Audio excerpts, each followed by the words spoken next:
समुद्र मंथन और नीलकंठ। शिव एक अद्भुत कथा। बहुत प्राचीन समय की बात है, जब सृष्टि का संतुलन डगमगाने लगा था, जब अधर्म और अहंकार का अंधकार तीनों लोकों में छा गया था। राक्षस शक्तिशाली होते जा रहे थे, देवता कमजोर हो गए थे, स्वर्ग पर संकट था, धरती कर रही थी, देवताओं की शक्ति समाप्त होती जा रही थी और किसी को कोई मार्ग नहीं सूझ रहा था। तब सारे देवता ब्रह्माजी और इंद्र देव के नेतृत्व में वैकुंठ पहुंचे और भगवान विष्णु के चरणों में गिरे। विष्णु भगवान ने उन्हें ध्यान से सुना और कहा, इस संसार की रक्षा के लिए अब अक्षीर सागर का मंथन करना होगा। समुद्र मंथन से अमृत निकलेगा जो देवताओं को पुण्य शक्तिशाली बना देगा। पर यह कार्य सरल नहीं था। इसमें केवल देवताओं की नहीं बल्कि राक्षसों की भी भागीदारी आवश्यक थी। देवताओं ने राक्षसों से संधि की। राक्षस लालच में आकर तैयार हो गए। उन्हें भी अमृत चाहिए था। अब सभी ने मिलकर मंदराचल पर्वत को मथनी बनाया और वासुकी नाग को रस्सी। समुद्र मंथन शुरू हुआ। देवता एक और राक्षस दूसरी ओर, सभी मिलकर समुद्र को मथने लगे। धीरे धीरे समुद्र की गहराई से एक एक अद्भुत चीजें निकलने लगी। कामधेनु गाय, कल्प वृक्ष, चंद्रमा, ऐरावत, लक्ष्मी माता स्वयं प्रकट हुई। विष्णु भगवान ने उन्हें अपनी पत्नी रूप में स्वीकार किया। चारों ओर आनंद फैलने लगा।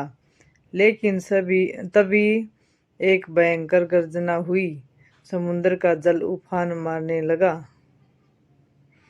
नीली लहरों में काला जहर फैल गया और समुद्र की गहराई से निकला हलाहल विष, इतना विषैला कि उसकी एक बूंद से तीनों लोक जल सकते थे। आसमान धुएं से भर गया, धरती कांप उठी, जीव जंतु छटपटाने लगे। देवता भयभीत हो गए। राक्षसों ने मंथन छोड़ दिया। हर तरफ हाहाकार मच गया। कोई नहीं जानता था कि अब क्या होगा, कौन इस जहर को संभालेगा। तब सारे देवता भागे कैलाश पर्वत की ओर, जहां तप में लीन थे शिव शंकर त्रिनेत्रधारी महाकाल। देवताओं ने शिव जी को सारी बात बताई। उनके चरणों में गिर पड़े, बोले, प्रभु अब केवल आप ही हैं जो इस संकट से हमें उबार सकते हैं। भोलेनाथ ने मौन साध रखा था, फिर धीरे धीरे मुस्कुराए और बोले, जब सृष्टि संकट में हो तो शिव शांत नहीं बैठते।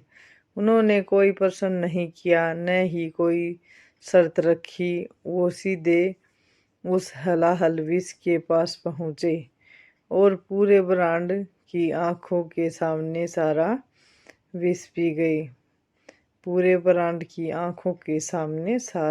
पी गए। विष इतना तीव्र था कि उनके शरीर में आग लग सकती थी। पार्वती माता घबरा गई। उन्होंने झट से शिवजी का गला थाम लिया ताकि विष उनके भीतर न जा सके। वह विष उनके कंठ में रुक गया और तभी से शिव का कंठ नीला हो गया। सभी देवताओं ने उन्हें नीलकंठ के नाम से पुकारा। उस दिन अगर शिवजी वह विष न पीते तो सृष्टि का अंत निश्चित था। लेकिन महादेव ने फिर सिद्ध कर दिया, वो केवल संहारक नहीं, वो त्याग और करुणा के देवता हैं। उन्होंने न कोई पुरस्कार मांगा, न कोई पूजा, बस सृष्टि को बचा लिया। जब सब पीछे हटते हैं तब शिव आगे बढ़ते हैं। जब सब अमृत के पीछे भागते हैं तब शिव विष पी जाते हैं। यही शिव है, यही नीलकंठ है, यही हैं सच्चे देवता। हर हर महादेव, हर हर महादेव, हर हर महादेव। यह कहानी